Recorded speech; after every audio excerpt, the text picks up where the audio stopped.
तो दोस्तों, जैसा कि हम लोग जानते हैं कि प्राइम मिनिस्टर मोदी ये जो क्वाड का समिट अटेंड करने के लिए अमेरिका गए हैं, ये उनके लिए बहुत ही ज्यादा इंपॉर्टेंट विजिट है, क्योंकि इस दौरान दोनों ही देश शक्ति का प्रदर्शन करेंगे। यानी अमेरिका भारत दोनों ईच अदर अपनी अपनी शक्तियों का प्रदर्शन करेंगे, अपने अपने विकल्पों को एक दूसरे के सामने एक्सप्लोर करेंगे। उसके बाद जब क्षमताएं दोनों ही देश एक दूसरे की जान जाएंगे, तब जाकर कहीं दोनों देशों के बीच में नेगोशिएशन पॉसिबल है।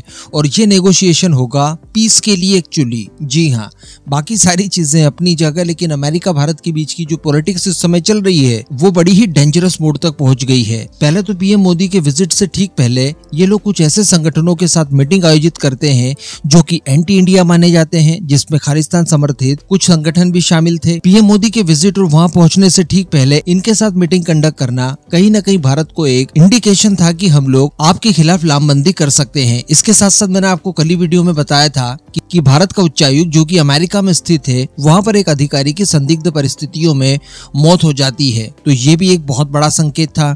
इसके साथ साथ बताया ये जा रहा था कि मणिपुर में सडनली 900 की संख्या में लगभग कुकी आतंकियों की एंट्री हो जाती है। वो अचानक से घुसपैठ करके पूरे रीजन का माहौल बदलने के लिए प्रयास शुरू कर देते हैं। तो वहीं पर भारत की अगर बात की जाए तो भारत की तरफ से भी तैयारियां काफी लंबे समय से की जा रही थी, जिसमें हम लोग ब्रिक्स और रिक को लेकर पहले चर्चा कर चुके हैं। भारत चाइना के साथ जो नजदीकी हमारी बढ़ रही है, या जिस तरह से चाइना के साथ भारत द्वारा सीमा विवाद को 70% से ज्यादा तक सुलझा लिया गया है, ये सारी चीजें भारत की तरफ से शक्ति का प्रदर्शन कर सकती है। इसके अलावा जो पीएम मोदी का अभिभाषण वहां पर होगा भारतीय समुदाय के सामने, वो भी काफी ज्यादा निर्णायक होने जा रहा है। लेकिन इसी बीच दो और खबरें निकल कर आ रही है, और ये ऐसी खबरें हैं जिससे कि अमेरिका ये समझ पाएगा कि भारत के पास अमेरिका के अलावा भी कई और अन्य सारे विकल्प मौजूद हैं, जिसमें एक ऑफर आया है फ्रांस की तरफ से, तो वहीं पर दूसरा ऑफर आया है रशिया की तरफ से। चलिए आगे जानते हैं, इन्हीं को लेकर डिस्कशन करते हैं किस तरह के ये ऑफर्स हैं। आप बस अपने खुद के इस चैनल को सब्सक्राइब जरूर कर दीजिएगा।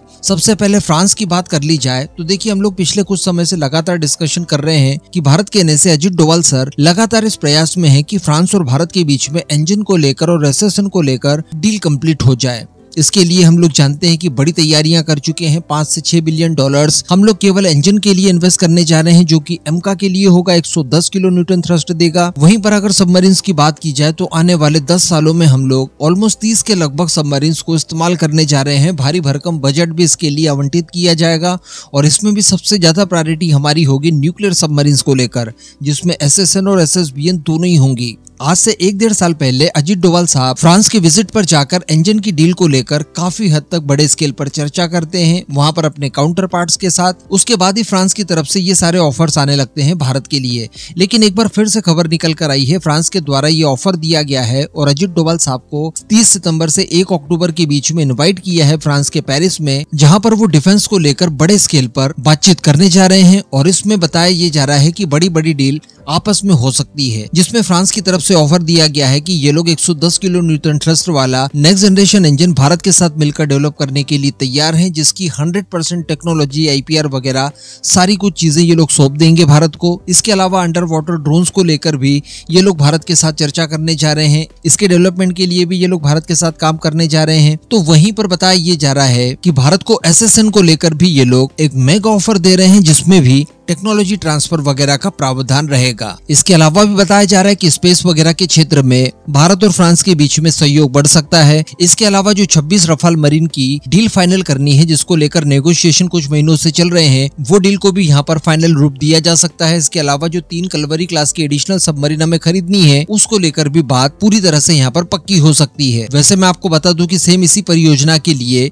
यानी इंजन डेवलपमेंट के लिए अमेरिका की जनरल इलेक्ट्रिक भी इच्छुक है। इवन प्राइम मिनिस्टर मोदी अभी अमेरिका जब गए हुए हैं, तो यहाँ पर अमेरिका और भारत के बीच में भी कई सारी समझौते हुए हैं, जिसमें MQ-9 ड्रोन्स को लेकर डील भी बताया जा रहा है कि फाइनल है, और इंजन को लेकर भी ये लोग भारत के साथ कोऑपरेट करने के लिए तैयार हैं। लेकिन हम सभी जानते हैं कि अमेरिका के ऑफर का कोई मतलब नहीं है, भारत यहाँ पर फ्रांस के साथ ही जाना चाहेगा। तो इसको लेकर और ज्यादा चीजें क्लियर हो जाएंगी 30 सितंबर से लेकर 1 अक्टूबर के बीच, जब भारत के NSA फ्रांस के विजिट पर जाएंगे, और वहां पर वो अपने काउंटर पार्ट के साथ साथ इमैनुअल मैक्रो से भी चर्चा करेंगे। रशिया यूक्रेन वॉर को लेकर भी संभवतः यहाँ पर कुछ न कुछ बड़े डेवलपमेंट निकल सकते हैं। तो वहीं पर दूसरा ऑफर भारत को आया है रशिया की तरफ से। जी हाँ, तो रूस की जो सरकारी स्वामित्व वाली कंपनी है रोसनबोरोन एक्सपोर्ट, इनकी तरफ से भारत के लिए एक बहुत ही बड़ा ऑफर दिया है इंजन संबंधित ही, जो हमारे सुपर सुखोई प्रोग्राम के लिए एक रामबाण इलाज हो सकता है। वैसे हम लोग जानते हैं कि 240 इंजन को लेकर बहुत ही जल्दी भारत के अंदर ही मैन्युफैक्चरिंग शुरू होने वाली है, जिन्हें AL31FP इंजन कहा जाता है। लेकिन इसी के साथ साथ इनकी तरफ से ऑफर किया गया है AL41F1S इंजन। बताया जाता है कि ये काफी ज्यादा मॉडर्न इंजन है, जिसे एक advance modular two shaft turbofan engine कहा जाता है। इसके साथ साथ इस इंजन में थ्रस्ट वेक्टरिंग कंट्रोल सिस्टम का भी प्रावधान होता है।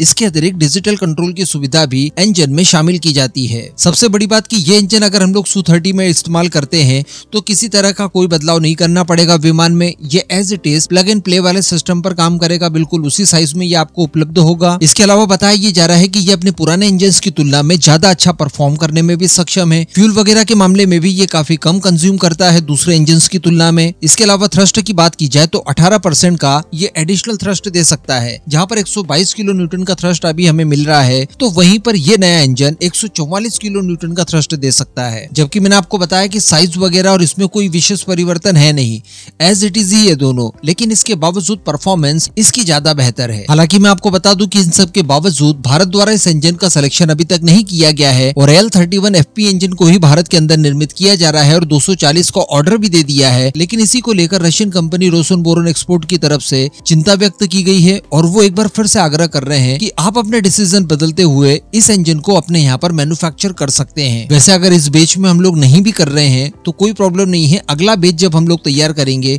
उसमें कर सकते हैं, क्योंकि हमारे पास विमान काफी ज्यादा मात्रा में है। ऐसे में केवल 240 इंजन हमारे लिए पर्याप्त नहीं होंगे। तो आने वाले समय में अगर हमें जरूरत पड़ती है तो डेफिनेटली हम इन इंजन की तरफ जा सकते हैं। लेकिन अगर स्पेशली ये ऑफर्स उसी समय आ रहे हैं जब प्राइम मिनिस्टर मोदी का अमेरिका विजिट चल रहा है, तो डेफिनेटली इसके पीछे भारत की भी प्री प्लानिंग है। भारत द्वारा भी ये सारी चीजें अपने इन पार्टनर्स को कह दी होगी, तभी एग्जैक्टली सेम समय पर ये सारे ऑफर्स देखने के लिए मिल रहे हैं। इन पूरे मुद्दों के ऊपर आपका क्या मानना है नीचे कमेंट करके जरूर बताइएगा।